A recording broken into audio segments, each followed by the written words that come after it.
नमस्कार, आप सभी का स्वागत है मेरे इस यूट्यूब चैनल पे। आज हम पढ़ रहे हैं कक्षा 9 की हिंदी की पाठ्यपुस्तक क्षितिज के काव्यखंड से बच्चे काम पर जा रहे हैं। यह कविता राजेश जोशी जी द्वारा लिखित है।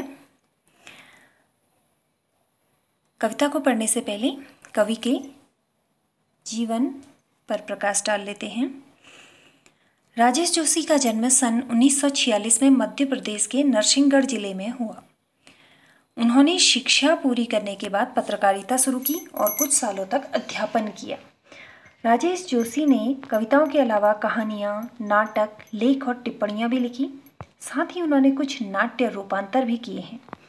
कुछ लघु फिल्मों के लिए पटकथा लेखन का कार्य भी किया।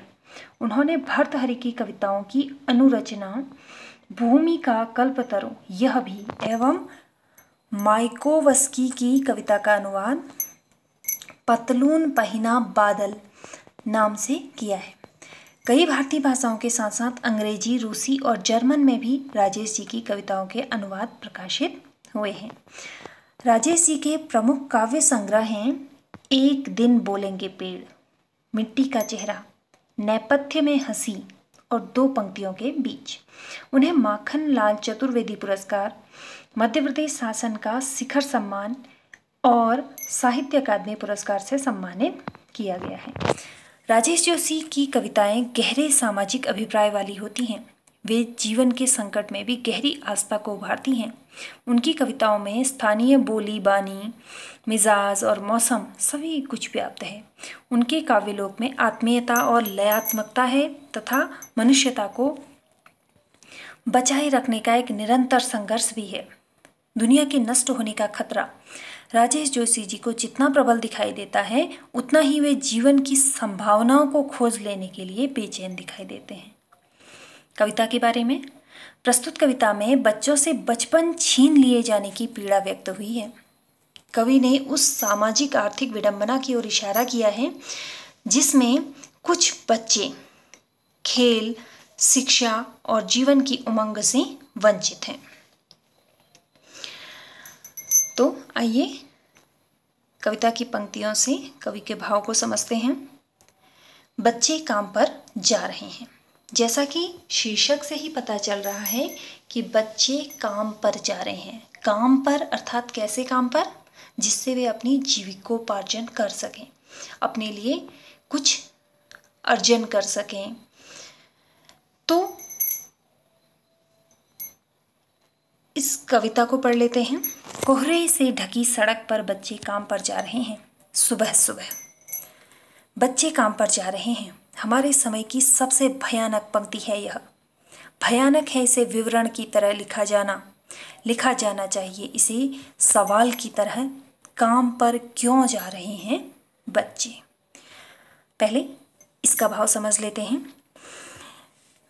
प्रस्तुत पंक्तियों में कवि राजेश जोशी जी ने हमारे समाज में मौजूद बाल मजदूरी की समस्या को दिखाया है और हमारा ध्यान इस समस्या की ओर आकर्षित करने की कोशिश की है। कवि ने कविता की प्रथम पंक्तियों में ही लिखा है कि बहुत ही ठंड का समय है, अर्थात कोहरे से सड़क ढकी हुई है और सुबह सुबह का समय है। चारों तरफ कोहरा छाया हुआ है, सड़कें कोहरे से ढकी हुई हैं और इतनी ठंड में छोटे छोटे बच्चे सड़क पर चलते हुए अपने काम पर जाने के लिए मजबूर हैं, क्योंकि उनको अपने लिए रोजी रोटी का इंतजाम करना है। अब बच्चे क्या क्या काम करते हैं? जैसे कारखानों में मजदूरी करते हैं या फिर दुकानों में काम करने के लिए मजबूर हैं। तो जबकि इन बच्चों की उम्र अभी खेलने कूदने की है, इसीलिए वह कह रहे हैं कि बच्चे काम में जा रहे हैं। यह इस समय की सबसे भयानक पंक्ति है और इस पंक्ति को विवरण की तरह लिखा जाना चाहिए इसे सवाल की तरह। काम पर क्यों जा रहे हैं बच्चे? यानी कि इस पंक्ति को विवरण की तरह नहीं बल्कि एक सवाल की तरह लिखा जाना चाहिए और वो सवाल होना चाहिए कि बच्चे काम पर क्यों जा रहे हैं। आगे की पंक्तियां पढ़ लेते हैं। क्या अंतरिक्ष में गिर गई हैं सारी गेंदें?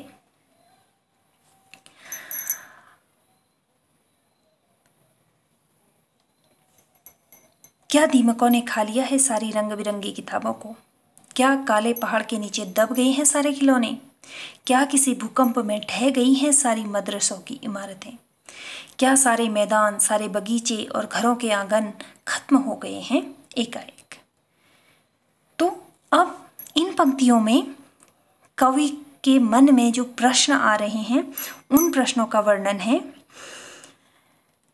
जब कवि बाल मजदूरों को यानी कि बच्चों को सुबह भीषण ठंड या कोहरे के बीच काम पर जाते हुए देखते हैं तो वे हताशा और निराशा से भर जाते हैं और उनके मन में कई तरह के सवाल उठते हैं। और ये सवाल क्या है? क्यों ये बच्चे अपना मन मारकर इतनी सुबह काम पर जाने के लिए विवश हैं? आखिर इसके पीछे क्या कारण है? क्या इनकी जो गेंदें हैं, गेंद अर्थात जो बॉलें हैं जिसे आप बॉल बोलते हैं, तो इनकी जो बॉल हैं वो अंतरिक्ष में कहीं गिर गई हैं जहाँ से उन्हें ये वापस नहीं पा सकते? क्या सारी किताबों को दीमक ने खा लिया है? क्या इनके जो खिलौने हैं वो किसी काली पहाड़ी के नीचे दब गए हैं? या जो मदरसे अर्थात जो मुस्लिम बालकों के पढ़ने के लिए विद्यालय होते हैं उन्हें मदरसे कहते हैं, यानी कि जो मदरसे अर्थात विद्यालय हैं वो भूकंप में टूट चुके हैं जिसके कारण इन बच्चों को पढ़ाई और खेल को छोड़कर काम में जाना पड़ रहा है। या इनके जो खेलने के जो मैदान हैं या बगीचे हैं या घरों के आंगन हैं वो एकाएक अर्थात अचानक ही खत्म हो गए हैं। जिन स्थानों पे ये बच्चे खेला करते थे, टहला करते थे, या वो आंगन जहाँ ये घूमते थे वे सब खत्म हो गए हैं। कुछ भी नहीं बचा है जिसके कारण इन बच्चों को काम पर जाने के लिए विवश होना पड़ा है। तो फिर बचा ही क्या है इस दुनिया में? कितना भयानक होता अगर ऐसा होता।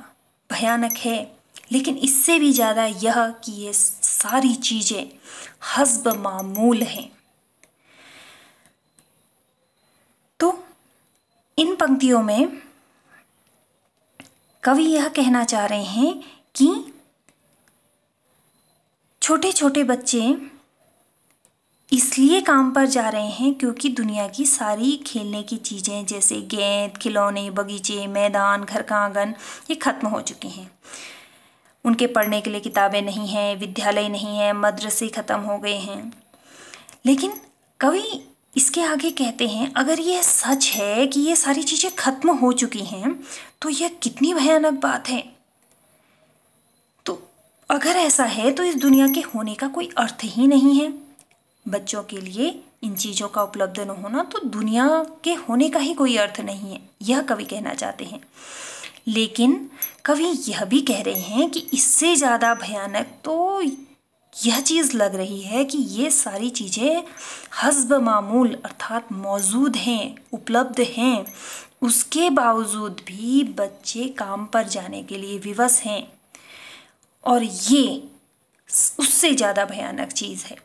और यह सोचकर, यह जानकर जो कवि हैं वो और भी ज़्यादा हताश और निराश हो रहे हैं। इन पंक्तियों के द्वारा कवि समाज में चल रहे बाल श्रम की ओर हमारा ध्यान खींचने में पूरी तरह से सफल हुए हैं। उनके अनुसार बचपन में खेलकूद, पढ़ाई लिखाई और बच्चों के विकास पे ध्यान दिया जाना चाहिए, न कि उन पर किसी भी प्रकार का बोझ या जिम्मेदारी आनी चाहिए। आगे पंक्तियां। पर दुनिया की हजारों सड़कों से गुजरते हुए बच्चे, बहुत छोटे बच्चे काम पर जा रहे हैं। तो कवि की यह सोच थी कि दुनिया में स्थित खेलने कूदने की सारी चीज़ें खत्म हो गई हैं, इसलिए बच्चे काम पर जा रहे हैं। लेकिन जब वे देखते हैं कि सारी चीज़ें हैं और फिर भी बच्चे काम पर जा रहे हैं तो उन्हें बहुत चिंता हो रही है। उन्हें यह समझ में नहीं आ रहा है कि ये सारी चीज़ें मौजूद होने के बाद भी क्यों छोटे छोटे बच्चे हजारों सड़कों से गुजरते हुए काम पर जाने के लिए विवश हैं। इसीलिए उन्होंने हमारे सामने यह प्रश्न उठाया है कि बच्चे काम पर क्यों जा रहे हैं। आशा है आप लोगों को भाव समझ में आया होगा। आप सभी का दिन शुभ हो।